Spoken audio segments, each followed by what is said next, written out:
Yep, Roper. Get up there this afternoon, I reckon. If it doesn't rain.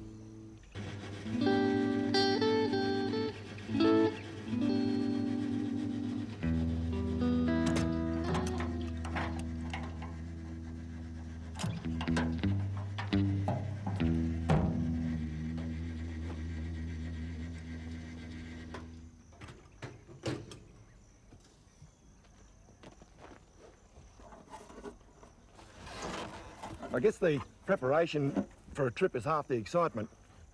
And in this case, it's doubly important because this trip, I'm about to go right up the Carpentaria coastline and cut across over to Catherine. Now, my job takes me all over Northern Australia and I see a lot of the country. But I reckon this trip, this part, has got to be one of the most exciting trips you can do in Australia.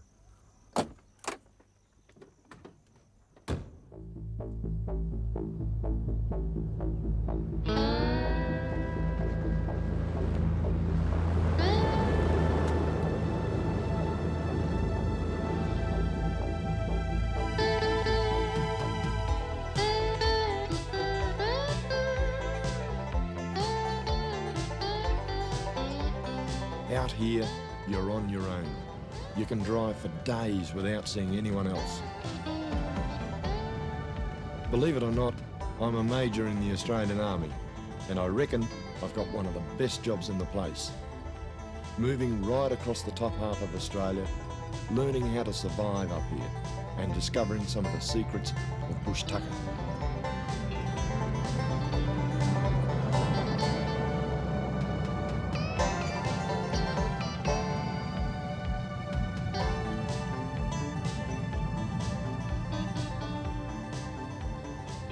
I guess I spend about 8 months a year chasing up bush tucker all over Northern Australia.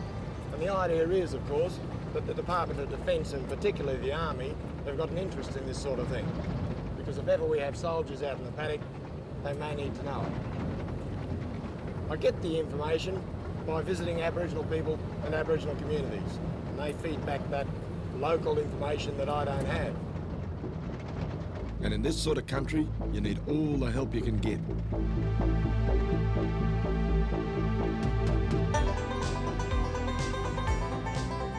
This trip's going to take me right into the remote heart of Aboriginal territory, Arnhem land, crossing the Roper River, heading north to the Coolaton, and then out west to the Bullman Gorge.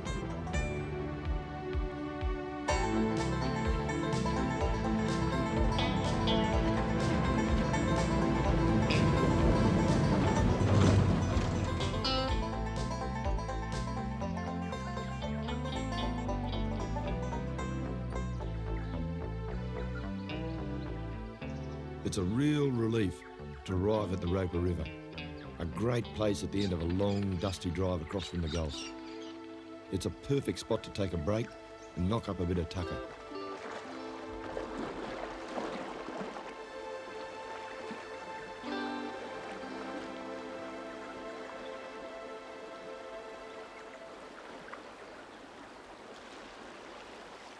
What I'm looking for here are the little freshwater mussels. You always find them tucked away underneath these reeds in running water like this. Having said that, you probably won't be able to find one.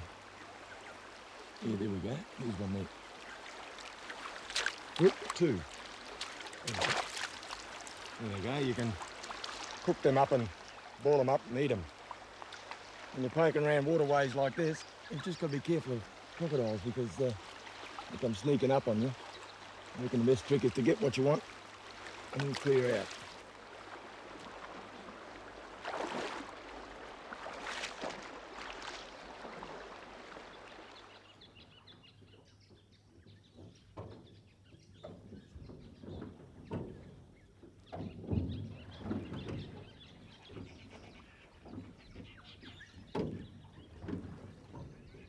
The waterways up here are a terrific source of food.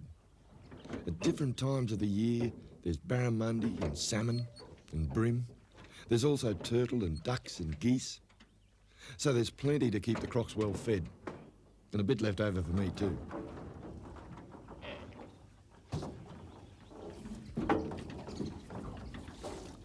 Put this pot in here a couple of hours ago. And what I'm looking for is a thing called K-Racks. And there they are. 1, 2, 3, 4 of them. They're a little freshwater prawn or shrimp. Not bad tucker either. You can get them all through these waterways right the way around Arnhem land. In fact, they're all over Northern Australia when you look at it. Those little fellas, you can boil them up. They're not real little either. You can boil them up. They make a good feed for breakfast. Put that back in there. All you got to do is bait it up with a dirty old bit of fish or something like that. And they crawl around the bottom, come into the net, and you got them. Just like a prawn, aren't they? Except they've got these 2 little blue feelers out the front.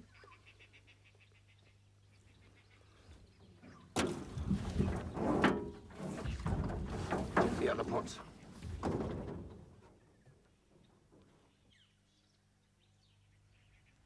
This river has got a couple of real characteristics to it. Firstly, it's the southern border of Arnhem land. And secondly, it provides a top feed. Tremendous stuff. Really great. Most Australians don't get across the other side. They can't get into Arnhem land. It's a very remote and very special part of Australia. To get in there, you've got to have one of these permits, like that. Once I cross over there, I'm leaving my civilization behind.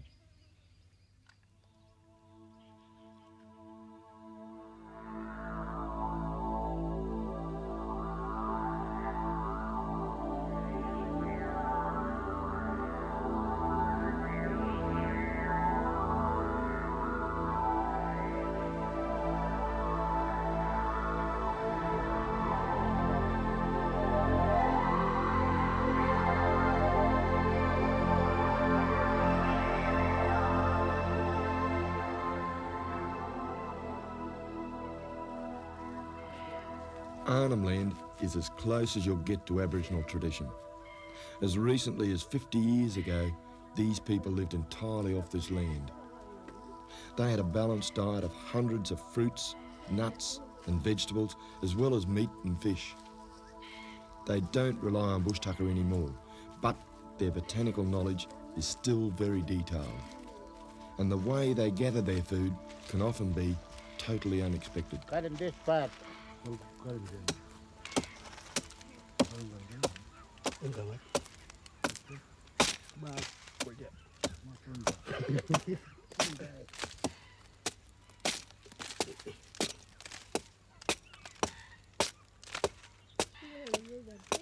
Where's that one? You're big now.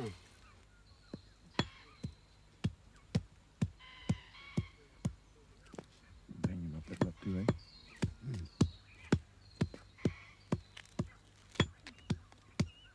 What's happening here is we've collected all this bark here off a particular tree. It's called the emu apple tree. The bark contains a saponin. In other words, it's a bit like soap. And if you pound it up and release that sap and then drag it through the water, a billabong, it stuns all the fish in the billabong. You can collect them up and then cook them up and eat them. They call it a fish poison, but it's not really a poison because what it does is pollute the water, cuts down the oxygen content within the water, and the fish, because they can't breathe anymore, become unconscious and float belly up on the surface.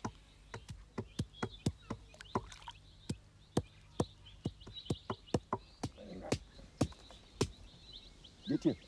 Is it? No. Rubbish.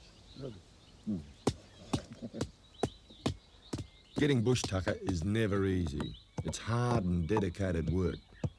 But it's also efficient, and it's got to be. It's one of the first things I learnt from Aboriginals. When you're trying to survive, it's critical to use your time and your energy in the most effective way. I could muck around all day here with a hook and a line and go home hungry. This way, you can be sure of a decent feed. Once the bark's been pounded up, the best part of the job is spreading it round the waterhole. So in the midday heat, you can cool off for half an hour or so and just wait for the results.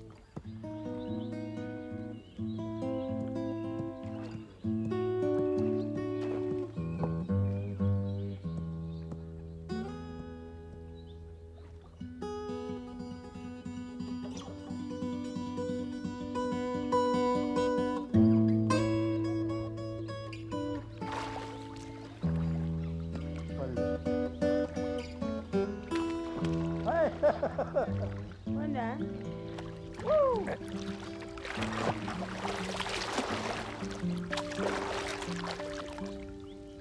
There you go. That's fishing Arnhem style.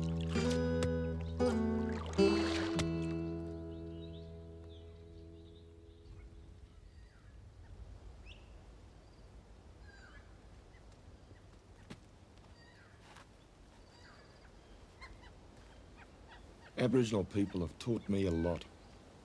They've been pretty generous with their knowledge, and I'm grateful for that. Because I can now see the bush and its full potential in a very different way. There are so many little things that can add up to survival.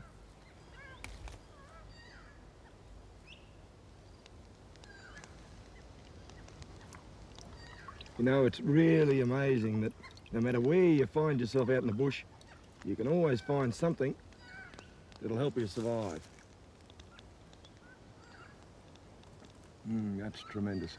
Those leaves, those flowers there, they're loaded with pollen.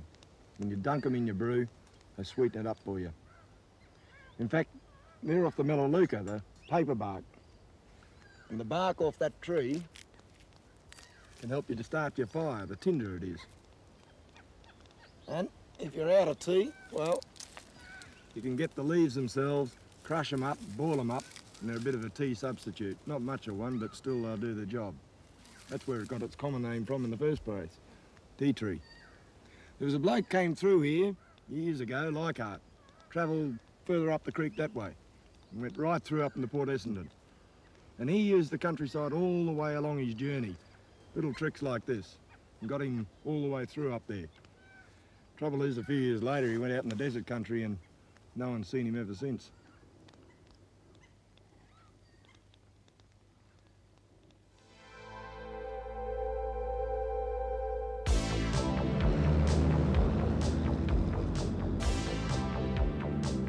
Even today, for most Australians, this can still seem like a hostile place.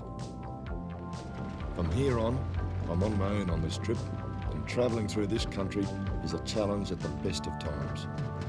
Dirt roads turn into tracks, and many of them don't appear on the maps. So one false turn can land you in trouble. You certainly wouldn't want to break down out here.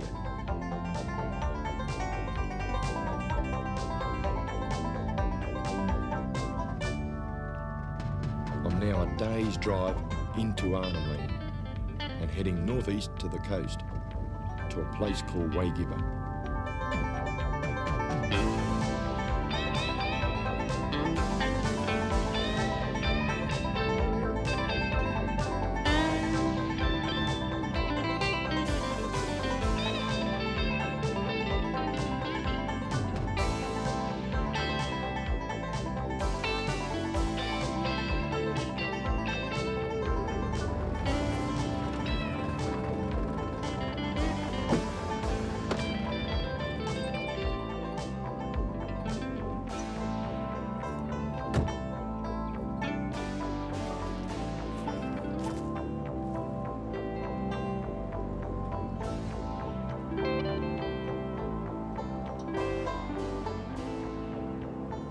If you do find yourself in trouble out here, there are 3 things you've got to start looking for: food, water, and shelter. And Aboriginal people have always known that the most important was fresh water.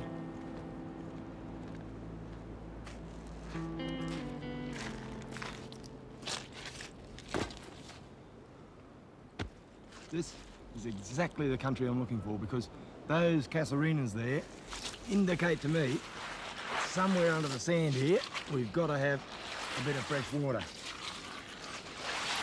Back there behind the sand dunes there's a big water table which comes seeping down underground, emptying itself out into the ocean. Here it is.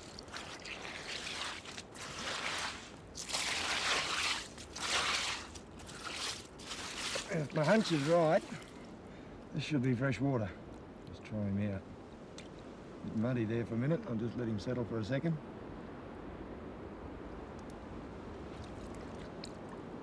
Yep, that's it. You get gallons and gallons of it coming down here. This whole beachfront area here has got this stuff pouring out into the ocean here. You get these casarinas all the way around the Australian coastline. And they don't always indicate that there is water underground like this. Sometimes you might just get little bits. But around this part of the world, it's a pretty sure sign that you've got a good supply of fresh water.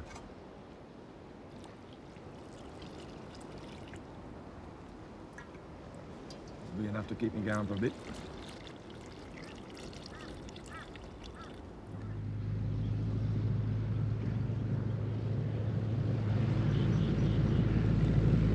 I have to keep pushing further north before the start of the wet season. It's another 10 hours drive to the Walker and then the Coolitong River, where I can set up camp and get some work done before the rains set in.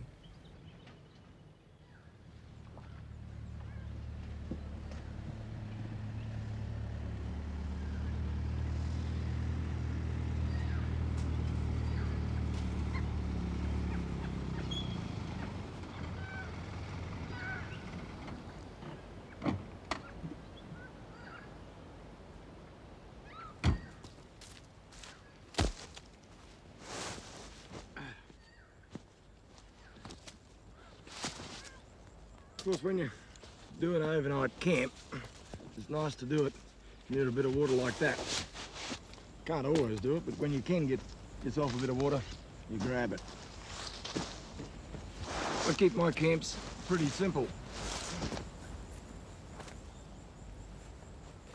Just a swag, which is nothing more than a bit of canvas and a couple of sheets, and a couple of blankets, maybe a chair, one of these things here, which are commonly referred to in the army as chairs millionaire, because when you sit down in them you feel like a bit of a millionaire at the end of a hard day.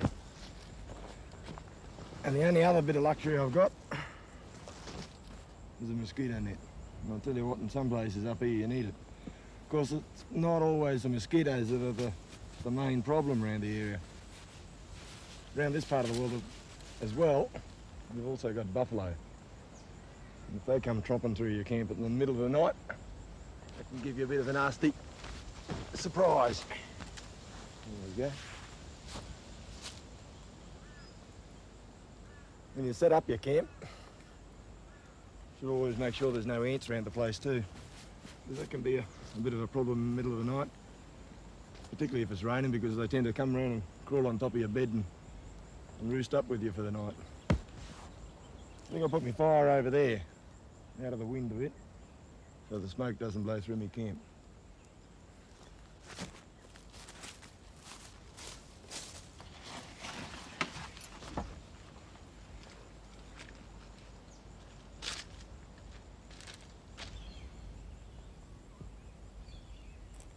It's my job to catalogue and analyse all the bush tucker resources around these areas.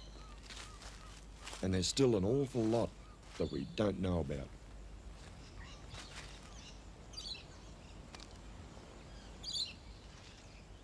Of the countless Australian bush foods, only one, the macadamia nut, has been produced commercially. Our diet today basically comes from the plants and animals that have been brought into the country. then bred and cultivated up to finally produce the food you find in the supermarket. Meanwhile, we've been ignoring some pretty fascinating things out here, right under our noses. When we've analysed bush foods, we've often found that they're richer in vitamins, trace elements and proteins than the food we're eating at home. For example, the billigate plum, which is found up here during the winter months, is the richest known source of vitamin C in the world.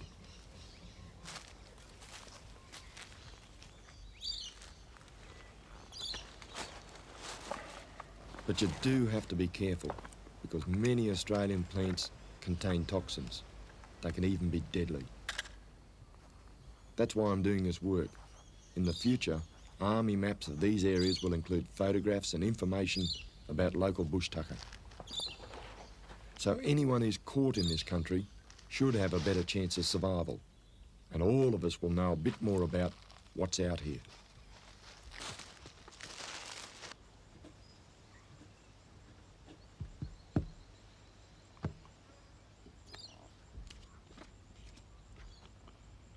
Just send one of these into the laboratory and get a nutritional analysis done of him. It's really very amazing when you walk around the scrub country, the bush like this, just what a range of bush tucker you can find. In about an hour, I picked this lot up here. And within this area here, we've got a whole variety. We've got these little figs here that you can eat, as well as these cocky apples. They're called cocky apples because the cockatoos love eating them. We've also got these little hibiscus flowers, which you can peel the petals off and eat. Send that off too, but don't eat it. As well as that, we've got a thing here that's really related to a mango. It's called Buchanania obovata. And these little fruit are popping out now because the wet season's about to break. And they're about to turn brown and then black, and they're superb. They're absolutely sweet and nourishing. And this fella here, this is a little vine that scrambles and climbs all over the countryside with these little tendrils here. And you cut off the terminal bud and boil him up just like a spinach. So there is food here, and you can survive, but you've got to know what you're doing.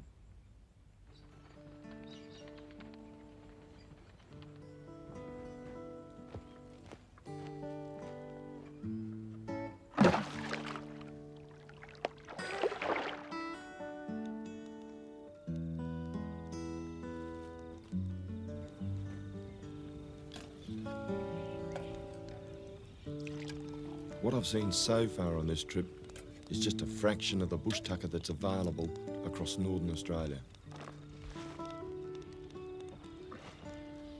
As the seasons change, they bring with them a whole new variety of foods. And it's the same with each new bit of country.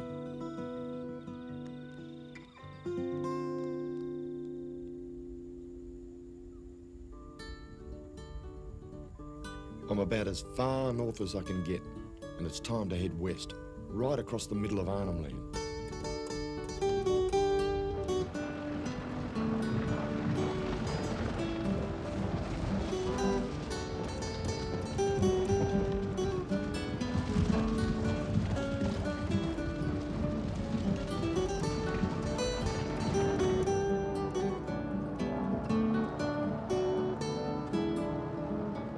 Most Australians will never get to this part of the world, let alone have to worry about surviving out here. But I still think it's important for all of us to have an understanding of it. The early explorers looked at this land with European eyes. They looked for things that they were familiar with, things that weren't here.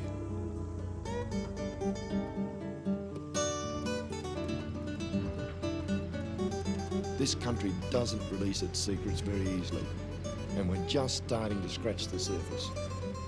And one of the great things about it is that it keeps on throwing up surprises at you.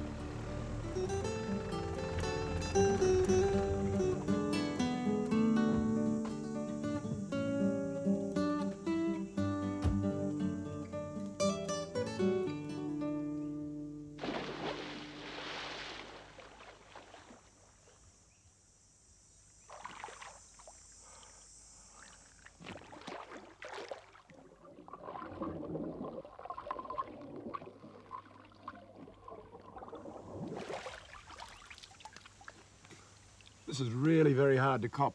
This is a place called Emu Springs, and it's right in the centre of Arnhem Land, and from here on, I'm on my way out.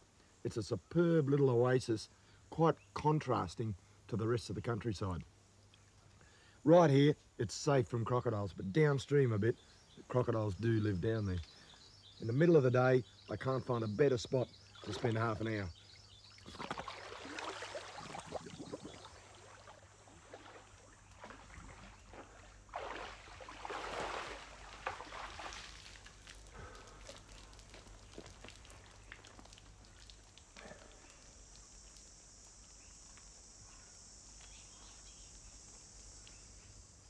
You can even get yourself a bit of bush tuck around here as well. This is the thing called the Leichhardt fruit, and it comes off this Leichhardt tree. Inside you've got this little pulp when he fills out and gets ripe, which has got a slightly bitter taste, but it's not bad and it's good tucker. They used to call this tree once upon a time Nauclei orientalis, but they reckon that was too much of a mouthful, so they changed the botanical name and they now call it Sarcophilus coordinatus, and that's a great leap forward, that is. This will be ripe in about a month's time, and I reckon if you came back then, you'd get a tremendous feed off this tree. It's named after Leichhardt, who passed all the way through this whole area, and these trees dot the northern part of Australia all the way around the streamlines. They're great stuff.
Well, this is it. This is the other border of Arnhem Land. And I've driven all the way through from one side right the way through to the other.